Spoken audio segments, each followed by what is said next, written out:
Hello everyone, I'm Kathleen RAQUENIO and I'm currently taking up a Bachelor of Technology and Livelihood Education major in Home Economics, a third-year student. This video will be presented under the subject Clothing Construction by categorizing some of the various tools and equipments used in clothing construction and by a simple viewing on how to use them. I will only present the available resources within our house and some additional things usually used for clothing construction that are not available. The benefits of having the right tools and equipments for the job and knowing how to use them will save you not only for the time but also for frustration. You can often make do with less equipment, but it may take you a lot longer to complete the task and you may less than satisfactory results. So, let's begin. There are different tools used in clothing construction. These are the measuring tools, drafting tools, marking tools, cutting tools, stitching tools, and the pressing tools. Now, let's proceed for the measuring tools. The first one is the measuring tape. Measuring tape, it is typically a soft, flexible strip with linear measurement markings made primarily of reinforced nylon or fiberglass. A measuring tape's most common length is 60 inches or 150 centimeters. It is primarily used for taking body measurements but is also used for drafting patterns, measuring fabric, laying out patterns on fabric, specifying the length of a garment, checking hem size, and much more. The next one is the ruler. It is a strip of plastic, wood, or metal that is marked at regular intervals. It is used to draw straight lines, mark garment shapes such as tacks and hems, draw lines, and mark points.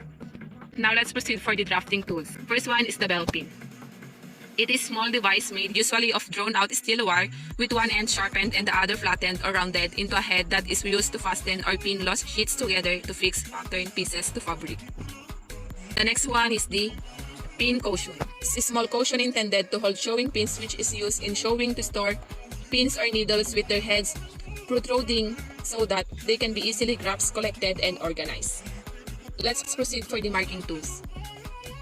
And these are the tailor's chalk and the marking pencil. Both are used for marking, but they have different appearances. It is used for marking construction details and alterations from pattern to fabric, or it is used to make temporary guide marks on a garment that is being altered. Next one is the cutting tools. It is the shears. It is a larger and heavier pair of scissors with a small ring for the thumb and a larger ring for the other 4 fingers as handles. But the available I have is the smaller one, which is 2 fingers for the larger ring.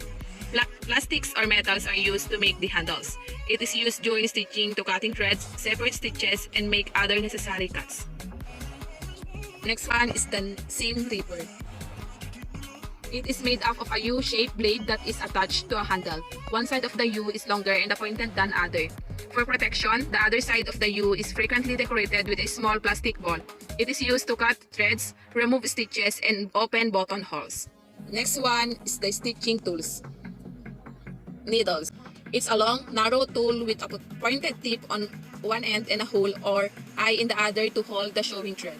It is used in sewing and stitching, as well as knitting and crocheting in different forms. Next one is the thread.